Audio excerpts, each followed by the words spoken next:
Ebigambo si birungi bibi byongera kuba bibi nnyo eri Mwai Museveni ne Mutabaniwe Muhoozi. Olwaleero amawulire okuva mu mawanga g'abazungu gongedde okuwandiika kakakasanga ebya Mwai Museveni ne Mutabaniwe bwe byongedde okubijja.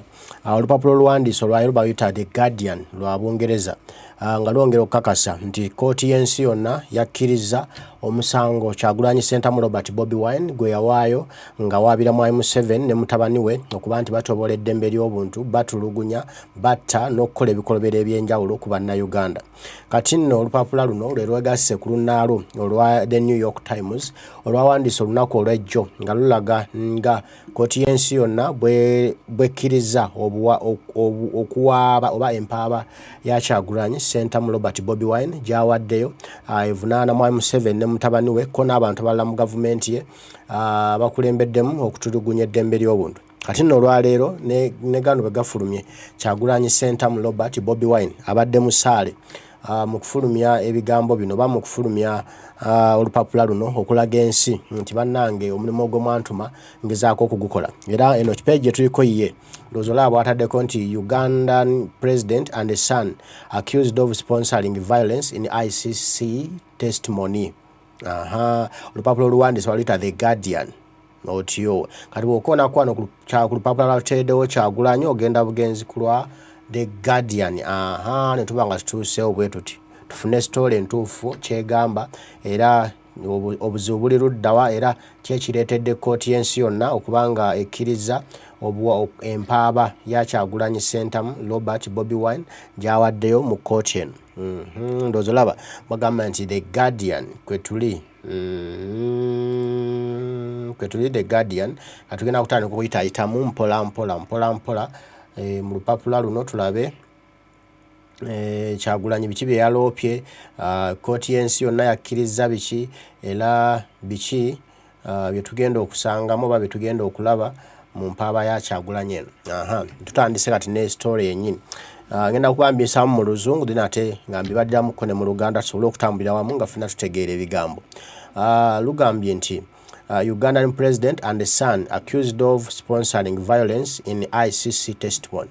Nti Mwai Museveni ko ne Mutabaniwe Muhoozi Koti banokoddwayo nga kwabo abavujjirira okutyobola eddembe ly'obuntu oba abavujjirira ebikolwa eby'ettemu, ebikolwa eby'akalogo kalenzi, ebikolwa eby'ekitujju, ebikolwa ebyenge, ebikolwa eby'okutulugunya, okutta, okusaanyaawo n'okutyobola eddembe ly'obuntu mu ggwanga Uganda. Kati nno tutandise. Bagambye nti documents contains allegations of torture filed to court in support of complaint made by Bobi Wine.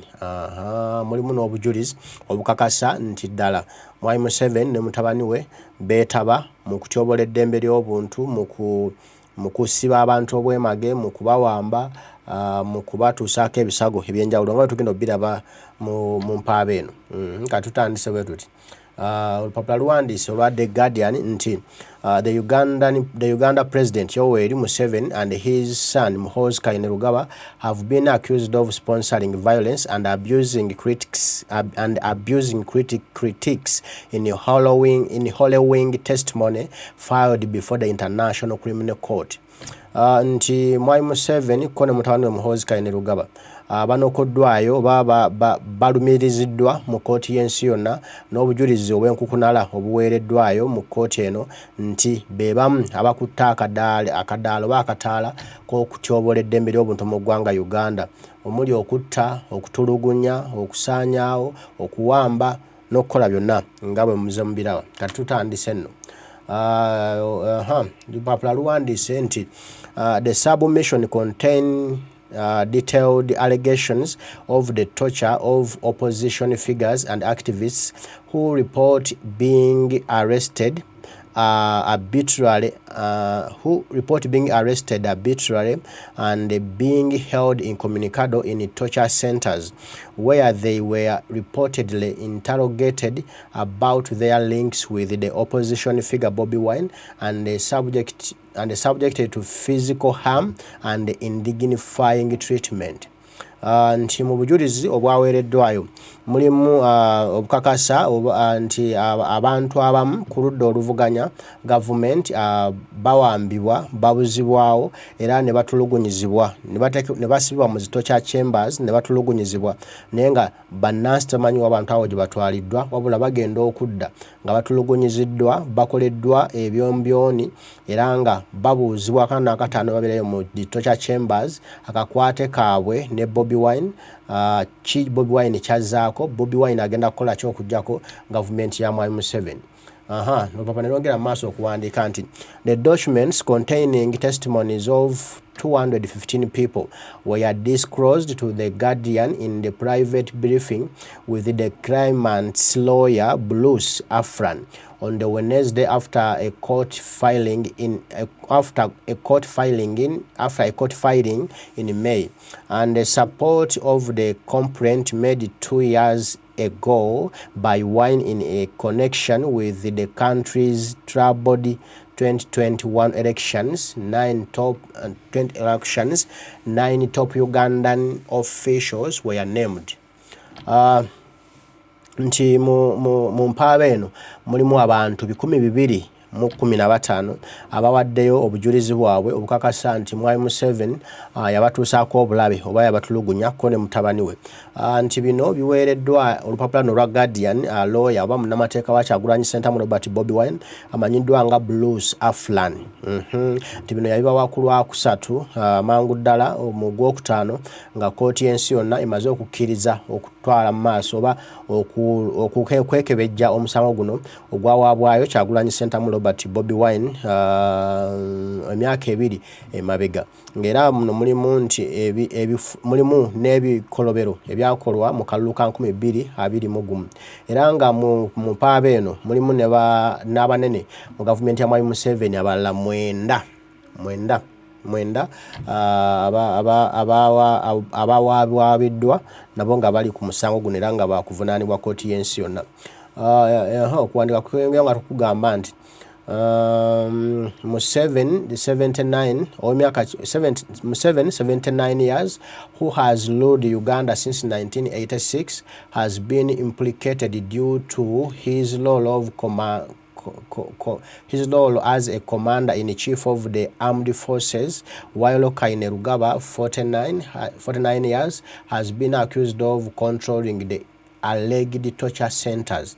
Nti mu mpaaba eno Mwai Museveni omyaka 78 avunaanibwa okubanga ye commander in chief obanga ye commanding obanga yawe ebiragiro abatulugunyi bano abawambi bano abassi bano nti bagende batulugunyi bagende bawambe bagende batte mu zidroni zaabwe zibakozesa. Nti ate ye mutabani we ow'emyaka ya 49 Muhoozi Kainerugaba ye avunaanibwa okubanga yali mu miwambo eja ebifo bino ebitulugunyizibwamu n'olwekyo yabiwa order yamanyi baani abawambi bo baani abatulugunyizibwa mu bifo bino ebitulugunyizibwamu bannayuganda. Okweyongerayo tugenda maaso nga ebbaluwa egamba nti I was beaten badly on the face and every part of my body. They said to me, who are you to be against the president? Read one testimony given to lawyers by Wine's supporter who reportedly having their toenails pierced with needles, being subjected to noise torture, having their teeth forcefully removed, and being given electric shocks. Nti wano waliwo obujulizi bwaweereddwayo munnamateeka wa Kyagulanyi mu Koti Yensi Yona obulaga abamu ku bawagizi ba Kyagulanyi abawambibwa ne bakwatibwa nga bano baggyibwamu amannyo gaabwe nga bakozesa zimbagalo ne baggyibwamu enjala nga bakozesa empiso ne babateeka ku tocha oba okutulugunyizibwa okwebiwoggana babateeka mu room ng'erimu ebiwoggana ennyo ebireekaana ennyo ne bamusibiramu era nti mulimu abaggyibwamu amannyo gaabwe ku mpaka era mulimu n'abakubwa amasannyalaze nga bababuuza nti be baani abakolagana ne Kyagulanyi okulaba nga ajjako gavumenti ya Mwai Museveni. Otyo tukyagenda maaso n'eggulire lino ebya Mwai Museveni ne mutabani we ebirungi si birungi. Era essaawa yonna wanduulira obukwakuliza opya nga buteereddwawo nti amulabako amukwate nga bwe kyali ku Bashir owa Sudan. Tweyongera maaso n'eggulire. Eggulire ligamba nti most of the figures involved in the case have asked to remain anonymous because they are still in Uganda and fear for their safety. But handful have gone public with their claims, including the Ugandan statistical Kwenza Rukirabasaija and Amos Katumba, on an associate of Wineys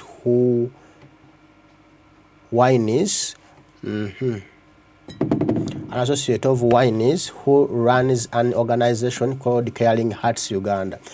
Nti abasinga kuba wibo obujulizi mu musango guno Kyagulanyi bye yataddeyo mu Koti Yensi Yona, abasinga basirikiddwa bakyama kuba bangi bakyali mu ggwanga lya Uganda batya okuwambibwa oba okubuzibwawo obujulizi okuttibwa. Naye waliwo abagenze public abavuddeyo ne beeyogerako mu lwatu ensi yonna nge bamanyi nga mmano gwe muli Kakwenza Rukirabasaija omuwandiisi w'ebitabo yafuluma mu ggwanga Uganda akakasa nti yatulugunyizibwa bwe yakwatula bwe yawambibwa nga n'omugongo ensi yonna yagulaba. Omulala alumiriza ye Amos Katumba ngono yali akola mu Caring Hearts ekitongole ky'obwannakyewa ekya Kyagulanyi ne Mama Baby Tungo Kyagulanyi be bavuddeyo era ensi beemanyi.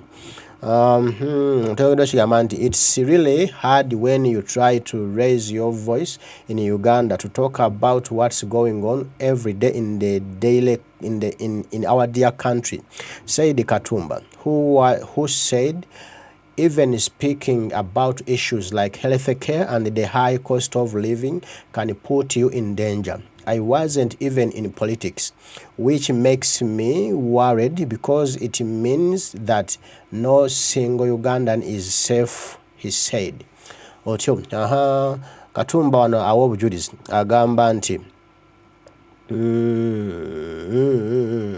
mu ggwanga lya Uganda olwaleero kizibu nnyo era musango gwa naggomola bw'ovaayo n'ositula eddoboozi lyo n'obaako ky'oyogera naddala bw'oyogera ku bigenda maaso ku by'obulamu nti bifu nti embeera gye tutambuliramu ya buseere nti ebikozesebwa bya buseere, amafuta aga bbeeyi, ebintu ebikozesebwa bya bbeeyi, amasannyalaze ga bbeeyi, buli kimu Uganda kya bbeeyi, nti ogwo nagwo musango era tekikkirizibwa kwogerebwako mu ggwanga lya Uganda nti bw'okyogerako guba musango gwa naggomola. Katumba agamba nti teyali munnabyabufuzi era ekyo kyekyongera okumutiisa nti olaba ye atabadde munnabyabufuzi asobola okukwatibwa n'atulugunyizibwa mu mbeera bw'etyo olwate munnayuganda omulala agenda kuba atya. Tekitegeeza nti tewali ali safe, tewali ali bulungi mu ggwanga lya Uganda bw'abanga Mwami Museveni akyali mu ntebe. Ebigambo bikyatambula, tukyatambula nabyo mpola mpola tulabe nga bwe bitambula naye maama si byangu. Tuli ku mawulire ga The Guardian getuliko getuyisayisaamu wano mpola mpola ku bya Mwami Museveni okuba nti ne Mutabaniwe Koti Yensi Yona Ebetaga babitebye. Okwaba kwa Bobi Wine Kyagulanyi Centamu Robert kwe yawaddeyo kwakkiriziddwa era essaawa yonna kugenda kubanga kuteekebwa kutandika okunoonyerezebwako. Tukyagenda mu maaso n'empaaba eno oba n'ebigambo bino Kyagulanyi Centamu byatadde mu Koti Yensi Yona. Tweyongedde wano gavumenti no Kainerugaba's spokesperson Andrew Mwenda denied the General's involvement in a text message to the New York Times, saying, were they tortured? Yes. Who directed it? We need to find out.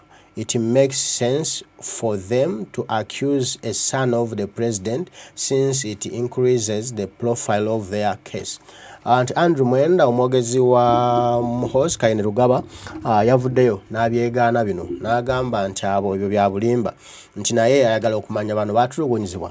Baba baatulugunyizibwa ani yalagira batulugunyizibwe? N'agamba mbu balina okuzuula ani yakola ekyo yatagira bano batulugunyizibwe. Kyagulanyi bwe yatutte abawa obujulizi mu Koti Yensi Yona era n'ategeeza nti Mbu kiwa amakulu Kyagulanyi okuteeka mutabani wa Museveni mu mpaaba yeeno mbu kyongera okuzimbulukosa omusango gwa Kyagulanyi n'okuguwa more sense. Oba kitegerekese. Okay. Museveni's Deputy Press Secretary Farouk Kilunda. Farouk Kilunda. So dismissed the claims against him, telling the New York Times that the president's political rivals were peddling wrong information at the international court to tarnish his image. Nti ye omumyuka w'omuwandiisi wa Museveni nga ye Farouk Kilunda ategeezezza nti bino bya bwereere nti bagezaako kwonoona linnya lya Museveni ku lukalu lw'ensi yonna. Afran said, munnamateeka wa Kyagulanyi ali mu musango guno ayitibwa Afran agamba, Afran said, what we've seen is the complete loss of civil liabilities and respect for human rights in Uganda in recent years under the Museveni regime. We are seeing literally hundreds of almost identical reports of abductions from the street and the various forms of gross and abusive torture. Munnamateeka wa Kyagulanyi ali mu musango guno amanyiddwa nga Afran ategeezezza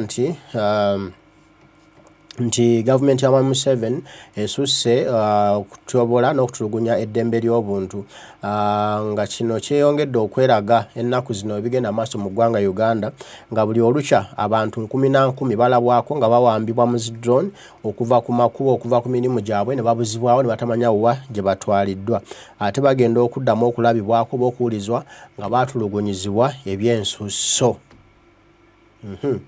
Ayongerako nesigamba nti those include having chemicals being forced into people's eyes, people being whipped with wires, and in some cases having testicles removed. What we are seeing is throughout the Ugandan government system. These forms of torture are being routinely used as to anyone active in any way in the political opposition, even low-level figures, he said. Munnamateeka yongerako n'ategeeza nti abantu bangi abawambibwa era ababuzibwawo babaggyibwamu amaaso bakubwa ebidagaladagala mu maaso gaabwe bakwata waya ne bazibakubisa bonna ne bayulikayulika abamu n'ensigo zaabwe abaami baggyibwamu ensigo zaabwe ne basigala awo ttayo nga tebakyakola ensonga z'omaka ne bazivaako era agamba nti tulaba ebintu bingi ebigenda maaso mu gavumenti ya Museveni ebiraga nti yagwadda nti ebikolwa by'okutulugunyiza abantu okw'ekika kino kususse obw'omulamuzi era eri ku bannabyabufuzi abavuganya mwami Museveni era n'okutwalira amateeka mu ngalo tekikya kyebaana baliwo mu gavumenti ya mwami Museveni. Munnamateeka wa Kyagulanyi yayogera. Ate ye Bobi Wine, a singer turned politician, was Museveni's main challenge in 2021 elections. Museveni claimed victory in the contested polls. Nti Bobi Wine Kyagulanyi sentamu boyo gwolabako yom kwabo abali ababede amukuvuganya mwami Museveni era akalulu kano mwami Museveni kyavaayo neerangirira nga ayisem tugenze. Wine repeatedly claimed there was a systematic crackdown by the government against his campaign, which he says included assassination attempts against him. Wine is seen by some Ugandans as a symbol of resistance against Museveni's decades-long rule and has expectedly called on other countries to make their economic dealing with Uganda conditional on its observance of certain human rights standards. Nti Kyagulanyi Sentamu Robert Bobi Wine yongera okuttaanya nti mu kalulu aka 2021 mwami Museveni yamukolako effujjo lingi era muno mwe mwalina okuba nti yali ayagala kumutta okweyasimattukanga olw'obuyinza n'ekitiibwa kya Mukama kidde gyali. Bobi Wine bannayuganda nti bamulabanga ekifaananyi ekya resistance ekyokulemerako okulaba nga bajjako gavumenti ya Mwai Museveni emazeeko ebbanga eddene bukya ng'atuula ku ntebe eyo. Era nti Kyagulanyi abadde buli olukya akoowoola amawanga amagabi g'obuyambi obutaddamu kuwa Mwai Museveni nsimbi wabula gaweeyo ensimbi mu ggwanga lya Uganda nga balina condition oba nga balina omulamu omuzito gwe bagoberera ogw'okuwa eddembe ly'obuntu ekitiibwa. Nti singa Mwai Museveni aba tawa ddembe ly'abuntu ekitiibwa n'olwekyo n'ensimbi naye tezimuweebwa. In the testimony submitted before the court, Katumba, who is living in the US where he was granted asylum, alleged he was confronted in his home in 2018 by men in plain clothes carrying guns who asked about his NGO activities. Katumba ono gwe tuliko ye yali akulira Caring Hearts ekibiina kya Babi Tungo Kyagulanyi nti mu 2018 abasajja abambalidde emigeminawala mu ngoye za bulijjo balumba amakaage ne bamubuuza omugaso gwa Caring Hearts mu ggwanga Uganda era baani abagivujjirira. Katumba he said the man said he had been seen in a Facebook video with Bobi Wine, who had spoken favorably about his organization. Katumba said the men said they suspected the organization was being used to win the love of the Ugandan people and to funnel money from foreign countries in order to financially provide for Bobi Wine's political future. Nti abasajja bano abawamba mukulu Katumba okuva mu makaage mu 2018 bamugamba nti bamulaba mu katambi kamu ne ku Facebook ne Bobi Wine nga awaana ekibiina kye kino ekya NGO nga bwe kikola emirimu emirungi. Nti kati bo ne bateebereza oba ne bateebereza nti kirabika ekibiina kino kye kiyitibwamu ensimbi okuva mu mawanga g'abazungu okusobola okuteeka amaanyi oba okuteeka effuta mu ntambula za Kyagulanyi ez'ebyobufuzi okujja ku Mwai Museveni. Era nti kirabika ekibiina kino Bobi Wine akikozesa okwegula eri bannayuganda bongere okumwagala. Katumba reported the men kicked him in his genitals and kept him locked standing in the wooden holding box that had protruding nails where he could not move without tearing flesh. Torture. And Katumba ategeeza mu mpaaba oba mu bujulizi bwe nti bwe yawambibwa bamusibira mu kibox ng'ayimiridde mu buyimirizi ng'era ekibox ekyo kirimu emisumaali egiyiseemu okujja eno munda gy'ali nga tasobola kwekyusa buli lwekyusaako bw'ati nga gimusala buli lwekyusa nga gimusala buli lwekyusa nga gimusala. God. Katumba ayongerako n'agamba nti he reported being left to stand there for 10 hours and then being placed neck high in the tank of freezing cold water. He said that before he was released, he was told by one of the men that he would have to become a key witness against Bobi Wine, giving proof that the non-profit NGO was being used to destabilize President Museveni's power and that Mr. Wine was guilty of treason. Katumba n'ayongerako gambi Katumba ye yali akulira Caring Hearts eya Babi nti bwe baamuteeka mu kibox eky'emisumaali baamuyimirizamu okumala essaawa 12 nga teyeekyusa kwa buli yagezaako okwekyusa bw'ati ng'emisumaali gimuyuza omubiri. Olwekyo baamuleka mu kibox kino okumala essaawa 12 naye bwe baamugyamu ne bamuyimiriza mu pipa y'amazzi nga mutego okawe gusigala abwero nga mukomambulago pipa y'amazzi nga gannyogoga nnyo mwe yabeera ebbanga eryawerako era bwe yali ateebwa baamugamba nti agenda kuba mu iwa bujulizi ng'alumiriza Kyagulanyi Ssentamu Robert Bobi Wine nti Caring Hearts eno yali eyisibwamu ensimbi okusuula gavumenti ya Mwai Museveni. nti olwo Kyagulanyi musango gw'okulya mu nsi olukwe gulyoke gumukke mu vi bamusibe naye awulire embaga. Tukyeyongera mu maaso n'eggulire lino erya The Guardian eriwandiise nti Koti Yensi Yona lyakubiri ku mawulire agakawandika mu nsi yonna nti Koti Yensi Yona yakkiriza okuwaaba kwa Kyagulanyi mwabwabira mwami Museveni ne mutabani we ko n'abanene mu gavumenti. Mwe tuli kakati ntuusa wano wagamba nti it's important that the court takes this case because there is a bangioning use of such practices among Central African countries and without questions in Uganda, where torture has become routine as a means of government, said Afran. Nti munamateeka wa Kyagulanyi ali mu musango guno gwe yawabidde mwami Museveni mu Koti Yensi Yona ategeeza nti kyetaagisa kooti eno ya ICC omusango guno egutunulemu era eguwozese era mwami Museveni akolebeko mu mateeka bw'agawalagira kuba bino ebikola by'okutulugunya byeyongedde mu masekkati ga Africa n'okusingira ddala eggwanga Uganda ebikola bino ebikolebwa emisana ttuku nga tewali abakubako. Tweyongerayo wano tunatera okumaliriza nti the ICC has lost some ways in Africa within the last decade, as many countries on the continent they are threatened to leave it over its apparent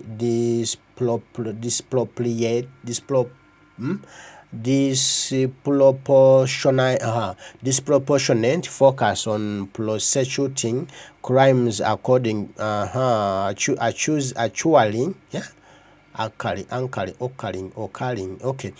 crimes occurring within Africa over those happening elsewhere in the world. Nti abamu nti Koti Yensi Yona eno egenda eggwa mwekitiibwa abakulembeze ba Africa baagala giddukamu olw'okuba bagirumiriza nti ewa nnyo obudde okuwozesa emisango egifa mu Africa ku bakulembeze ba Africa ate emisango egiva mu mawanga malala ne banga tegiwa budde n'ekiringa gye baaterawo abakulembeze ba Africa kati kino kibatiisa baagala kugiddukamu. Bagambye wano nti no Uganda was among the countries threatening to leave the court. Museveni has previously exposed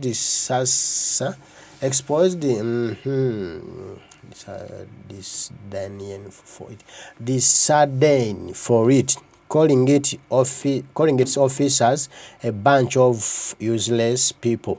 However, Uganda remains a part of the Rome Statute, meaning the court can prosecute cases involving crimes against humanity that occur in the country.